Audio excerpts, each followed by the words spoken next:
యేసుక్రీస్తు ప్రభునామములో మీ అందరికీ వందనాలు తెలియజేస్తున్నా. దైవ సన్నిధికి మిమ్మల్ని అందరిని ప్రేమతో ఆహ్వానిస్తున్నాం. దైవ కృప మీకు తోడై ప్రభు నడిపించును గాక. మీ అందరూ దేవుని ద్వారా ఆశీర్వదించబడుతున్నారని నమ్ముతున్నాం. దేవుని వాక్యాన్ని విని మనం ఆత్మీయంగా మేలును పొందుదాం. దేవుడు మనకిచ్చినటువంటి ఈ విలువైన జీవితంలో మనం ఎన్నో పోగొట్టుకుంటాం. ఒక్కొక్కసారి ఉద్యోగాన్ని పోగొట్టుకుంటాం, ఒకసారి అధికారాన్ని పోగొట్టుకుంటాం, ఒకసారి మన జీవితంలో ఎదురైనటువంటి ప్రతి సమస్యకు పరిష్కారం దొరకక అల్లాడిపోతూ ఉంటాం. ఇలాంటి పరిస్థితుల్లో దేవుని వాక్యం మనకు బోధిస్తూ ఉన్నది. ఏవైతే జీవితంలో మనం సంపాదించుకున్నవి పోగొట్టుకుంటామో అది తల్లిదండ్రుల ద్వారా కానీ, అన్నదమ్ముల ద్వారా కానీ, బంధువుల ద్వారా కానీ, ఏవైతే మన జీవితంలో మనం వాటిని తిరిగి సంపాదించుకోలేము, ఇంక అయిపోయింది మా జీవితం, మా ఎముకలు బలహీనం అయిపోయినాయి, మేము నాశనం అయిపోయాం, మేము ఇంకా ఎదగలేము, ఫలించలేము అనుకొని నిరాశతో నిస్పృహతో దిగులు పడుతూ ఉన్నావా? అలా అయితే ఈరోజు నీకోసమే నీలాగా బలహీన పడిపోయి నిరాశ పడిపోయి సమస్తాన్ని పోగొట్టుకున్న తిరిగి సంపాదించుకున్న ఒక వ్యక్తి జీవితాన్ని మీ ముందు తీసుకొని వస్తున్నా. సమూయేలు 2వ గ్రంథం 4వ అధ్యాయం 4వ వచనంలో ఈ మాటలు వ్రాయబడి ఉన్నాయి. సౌలు కుమారుడు యోనాతానుకు కుంటివాడకు కుమారుడు ఒకడుండెను. ఇశ్రాయేలు నుండి సౌలును గురించి యోనాతాను గురించి వర్తమానం వచ్చినప్పుడు వాడు 5 ఏళ్ల వాడు.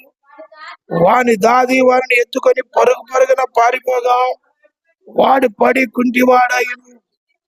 వాడి పేరు మెఫీబోషెత్. దావీదు మెఫీబోషెత్ అనబడుతున్నటువంటి ఆ వ్యక్తిని మాది లోదుబారులో ఉన్నటువంటి ప్రాంతముల నుండి పిలిపిస్తాడు.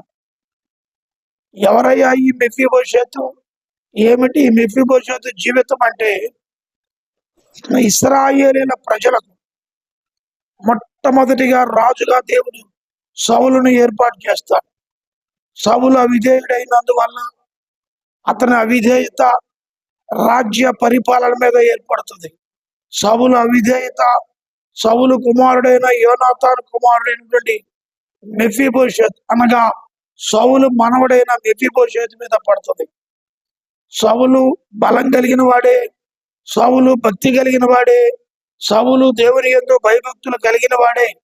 అయినప్పటికీ ఒకానొక సమయంలో అవిధేయుడై అవివేకంగా ప్రవర్తించి దేవుని ఉగ్రతకు దేవునికి కోపానికి గురి అయి కుటుంబ పతనానికి కుటుంబం యొక్క నీరసడానికి ముఖ్య కారకుడైనాడు.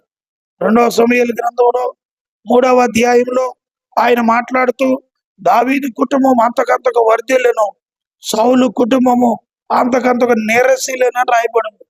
ఎందుకు దావీదు కుటుంబం అంతకు వర్ధిల్లింది, సౌలు కుటుంబం నీరసిల్లడానికి కారణం ఏమిటయ్యా అంటే సౌలు యొక్క అవిధేయత. సౌలు యొక్క అవిధేయత పసిబాలుడైనటువంటి మెఫీబోషెత్ మీద పడిపోయింది. మెఫీబోషెత్ 5 సంవత్సరాల వయసులో సౌలు యోనాతాను ఆనాటి ఫిలిస్తీయులతో యుద్ధం చేస్తూ ఉన్నప్పుడు, యుద్ధ రంగంలో నుండి వాళ్ళు పారిపోతూ ఉన్నప్పుడు మెఫీబోషెత్ 5 సంవత్సరాల వయసు కలిగిన వాడు. ఆ సమయంలో మెఫీబోషెతును పెంచినటువంటి, పాలు ఇచ్చి పెంచి చేస్తున్నటువంటి దాది అనబడుతున్నటువంటి ఆ దాది మెఫీబోషెతును తీసుకొని వెళుతున్నప్పుడు దారిలో పడిపోయి మెఫీబోషెతు 2 కాళ్ళను కుంటి అయిపోయినాయి. వాడు కుంటివాడైపోయాడు. మెఫీబోషెతు కుంటివాడైనందువల్ల దాది అక్కడ వదిలిపెట్టి పారిపోయింది. సౌలు ఏమైపోయాడో, యోనాతాను ఏమయ్యాడు ఇప్పుడు తెలియదు. పరిస్థితులను బట్టి మెఫీబోషెతు, కుంటివాడైన మెఫీబోషెతు నిరాశతో నిస్పృహతో ఆదరించేవారు లేక, ఓదార్చేవారు లేక, తిండి పెట్టేవారు లేక మాకీరు అనబడుతున్నటువంటి లోదెబారులో ఉన్నటువంటి ఆ వ్యక్తి దగ్గరకు ఆయన తీసుకెళ్ళిపోబడతాడు. మాకీరు ఇంటిలో లోదెబారులో ఈ మెఫీబోషెతు ఉంటాడు. ఈ మాకీరు ఎవరు? ఈ మెఫీబోషెతు ఎవరయ్యా అంటే ఈ లోకానికి, ఈ పాపానికి, ఐగుప్తు దేశానికి, సైతానుకు, సామ్రాజ్యానికి మూల కారకుడైన వాడుగా చూపిస్తూ ఉన్నాడు. ఈ లోకం, ఈ పాపలోకం, ఈ లోకం శాపలోకం. ఈ పాప శాప లోకంలో ఎన్ని శ్రమలు, ఎన్ని ఇబ్బందులు. సైతాను మనుషులను కష్టపెడతాడు, సైతాను మనుషులను ఇబ్బంది పెడతాడు, సైతాను నష్టాన్ని తీసుకొని వస్తాడు, సైతాను కోపాలను బిజినెస్ మైండ్ తో కలిగిన వాడు సాతాను. ఈ సాతాను సామ్రాజ్యానికి ముఖ్య సూచన అయి ఉన్నది ఈ లోదెబారు, ఈ మాకీరు ఇల్లు. అలాంటి స్థలంలో మెఫీబోషెతు పడిపోయి ఉంటాడు.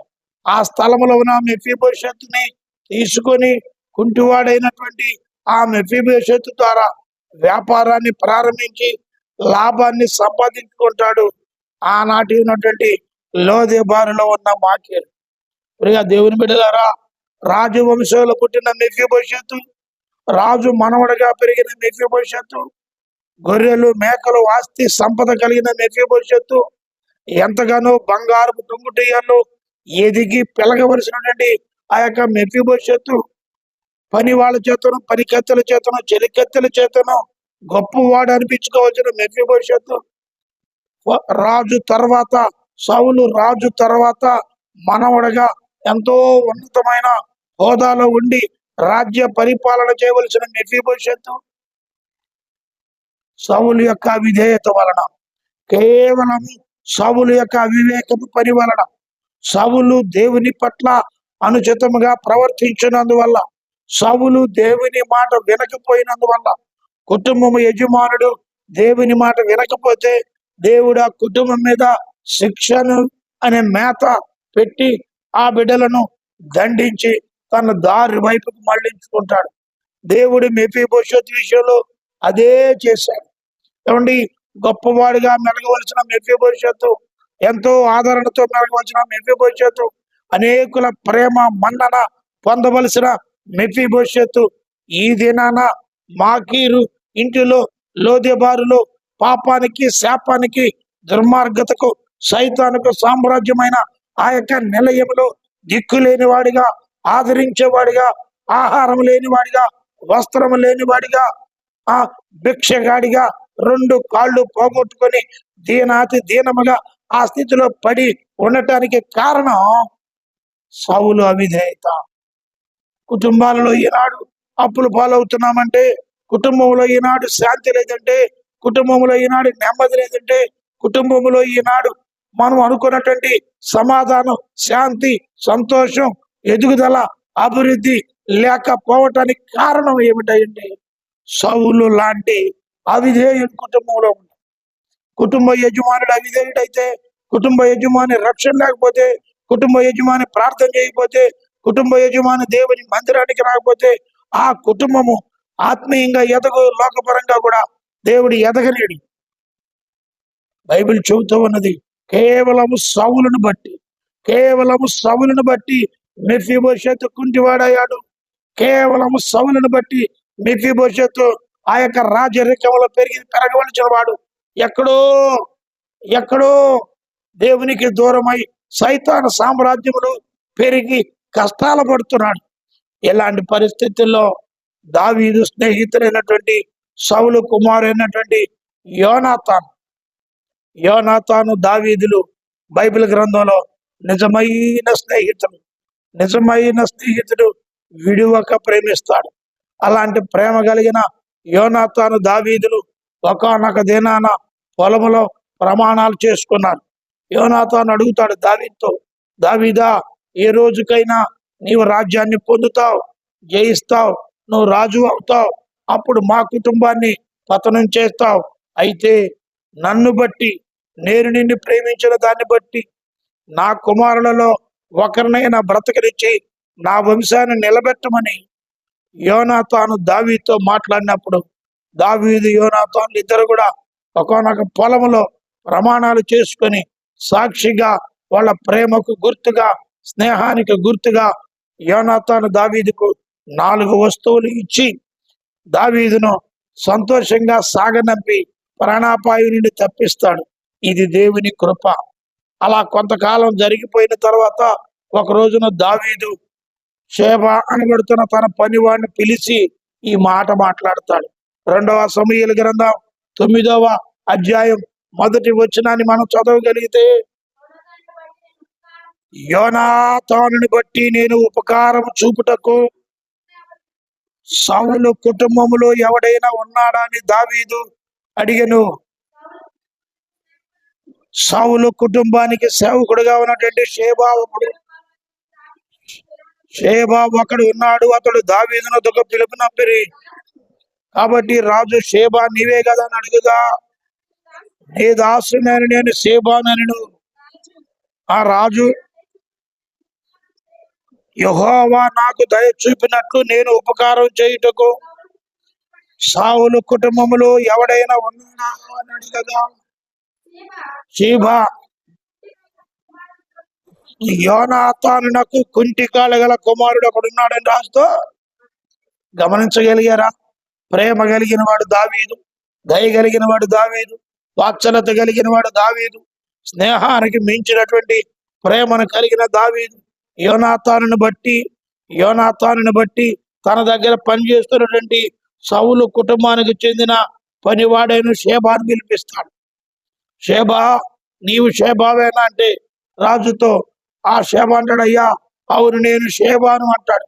నీవు సౌలు కుటుంబంలో పనిచేసావు కదా, యోనాతానుకు పనిచేసావు కదా, అలాగైతే నేను యోనాతానుని బట్టి, నా మిత్రుడైన యోనాతానుని బట్టి, నా స్నేహితుడైన యోనాతానుని బట్టి ఉపకారం చేయటానికి ఆ కుటుంబాలలో ఎవడైనా ఒకడు ఉన్నాడా అని అడుగగా, అప్పుడు షేబా అంటాడయ్యా, నీ స్నేహితుడైన యోనాతానుని బట్టి నీవు ఉపకారం చేయటానికి ఇదిగో యోనాతాను కుమారుడైనటువంటి మెఫీబోషెతు లోదెబారులోని మాకీరు ఇంటి దగ్గర ఉన్నాడయ్యా అని చెప్పాడు. ఎంత విచారపడ్డాడు దావీదు.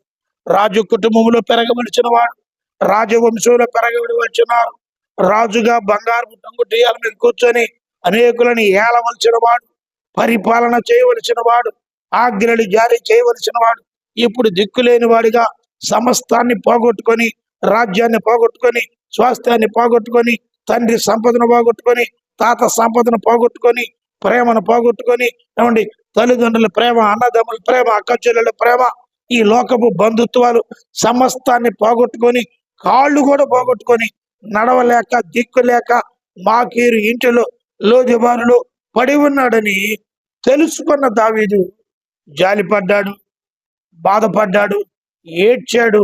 దయ చూపించడానికి, వాత్సల్యత చూపించడానికి, దేవుడు నా పట్ల దయ చూపినట్లు, దేవుడు నాకు ఉపకారం చూపినట్లు, దేవుడు నన్ను బలపరిచినట్లు, నేను కూడా సౌలును కుటుంబంలో యోనాతానుని బట్టి బలపరచడానికి, ధైర్యపరచడానికి, దయ చూపటానికి ఆ యొక్క కుంటి కాళ్ళు కలిగినటువంటి మెఫీబోషెతును పిలువనంపు అని చెప్పాడు. షేబా గబగబా వెళ్ళిపోయి మాకిరి ఇంటి దగ్గరికి వెళ్ళి, లోదెబారులోకి వెళ్ళి డబ్బులు కొంత వెల చెల్లించేసి, ఆ డబ్బులు చెల్లించేసి మెఫీబోషెతును తీసుకొని దావీదు దగ్గరకు వస్తాడు. మెఫీబోషెతు దావీదు దగ్గరకు వచ్చేటప్పటికి భయపడతాడు, వణుకుతాడు, షేకు వచ్చేసి ఆయన జీవితంలో దావీదును చూడగానే మెఫీబోషెతు అనుకుంటాడు, అయిపోయింది, ఈ రోజుతో నా జీవితం మా నాన్నను చంపినట్లు, నా తాతగారిని చనిపోయినట్లు నేను కూడా చనిపోతానని భయపడి వణుకుతూ ఉన్నప్పుడు దావీదు మెఫీబోషెతును చూసి అంటాడు, అందుకు దావీదు, నువ్వు భయపడవద్దు, నీకు హాని జరగదు, నీకు మేలు చేయటానికే నేను పిలిచా.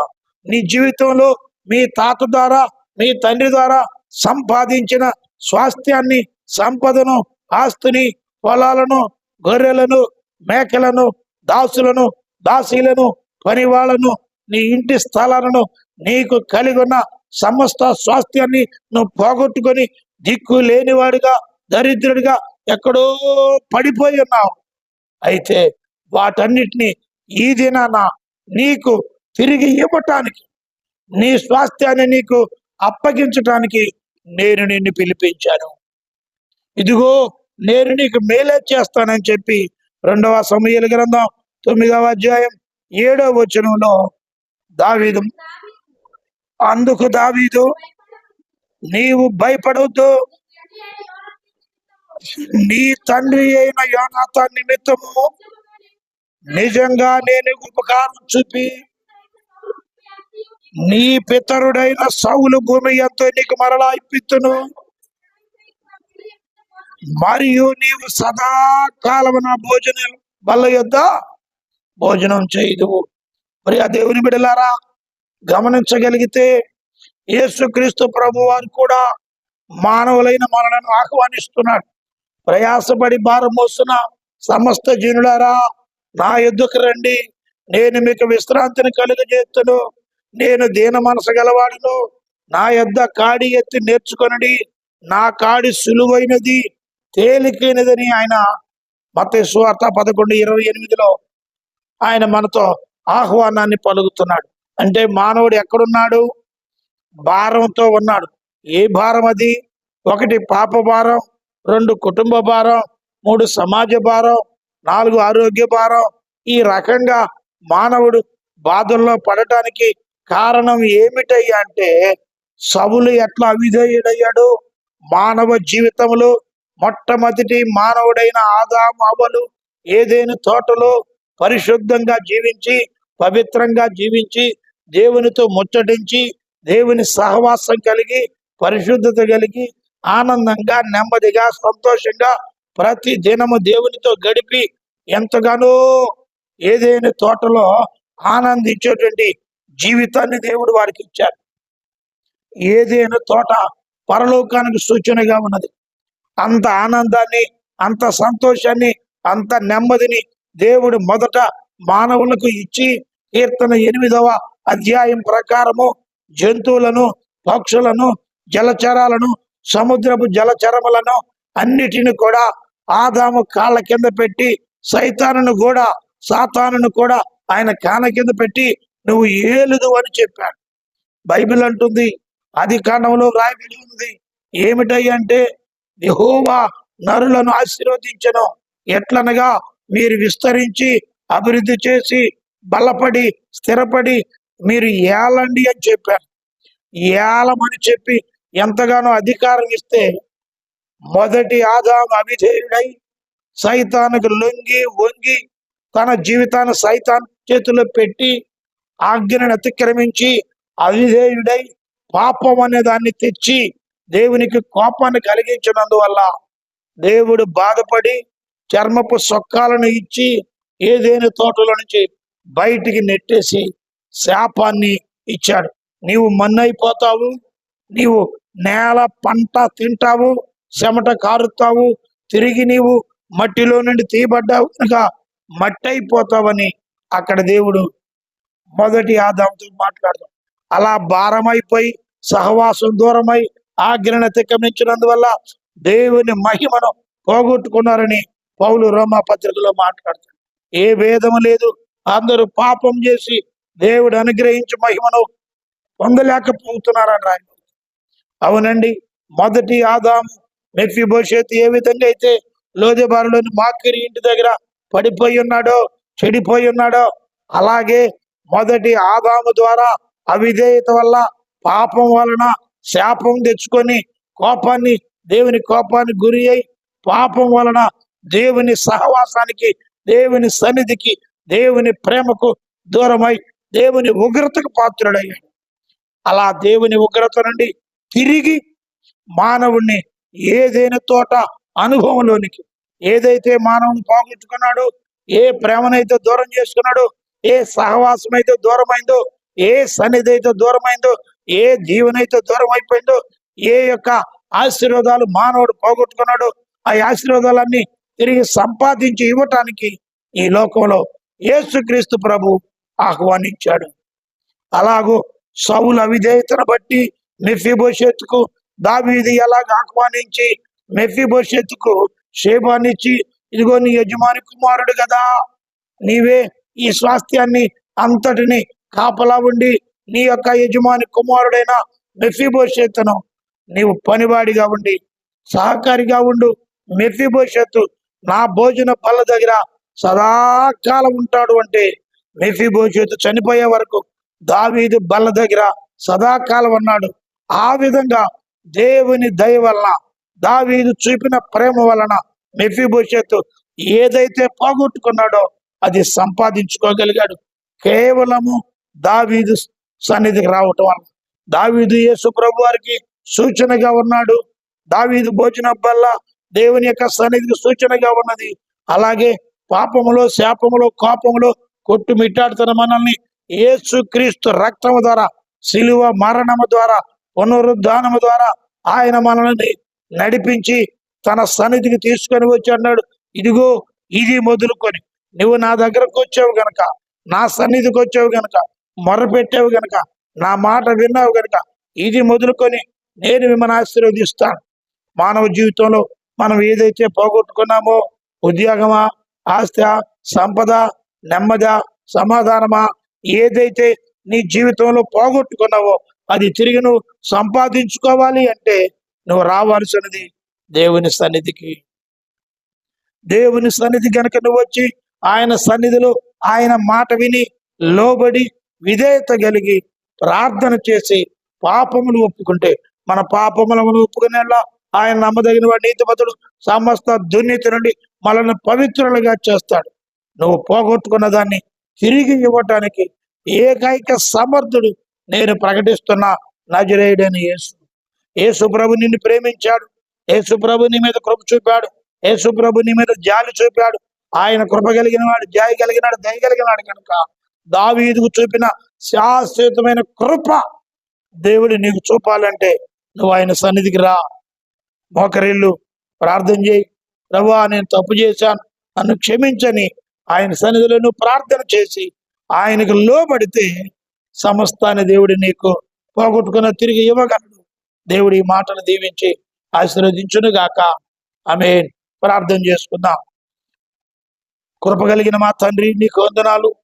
మెఫీబోషెతును దావీదు ద్వారా తిరిగి సంపాదించుకున్నది ఏ విధంగా అయితే నాయన మెఫీబోషెతును తిరిగి ఇచ్చావు, మానవులైన మేము నీ మహిమను పోగొట్టుకొని, నీ సన్నిధిని పోగొట్టుకొని, పరలోక భాగ్యాన్ని పోగొట్టుకొని కొట్టుమిట్టాడుతున్నప్పుడు నీ ప్రియకుమారుడిని యేసుక్రీస్తు ద్వారా, శిలువ మరణ పునరుద్ధరణ ద్వారా తిరిగి వాటిని సంపాదించుకోవటానికి, తిరిగి వాటిని చేరుకోవటానికి నువ్వు మాకు ఇచ్చిన కృపకై వందనాలు. అందుకు మేము నీ సన్నిధికి వచ్చి లోబడి నీ కొరకు జీవించే భాగ్యం దయచేయి. విన్నవారందరిని ఆశీర్వదించి మేలుతో నీకు తృప్తిపరచు. మా ప్రభు రక్షకుడైన యేసయ్య నామమున ప్రార్థించి ఆశీర్వదించి అడిగి వేడుకొనుచున్నాము తండ్రి. ఆమె తండ్రి అయిన దేవుని ప్రేమ, కుమారుడైన యేసు కృప, పరిశుద్ధాత్మ దీవెన మీ అందరికి తోడై ప్రభు నడుపును గాక.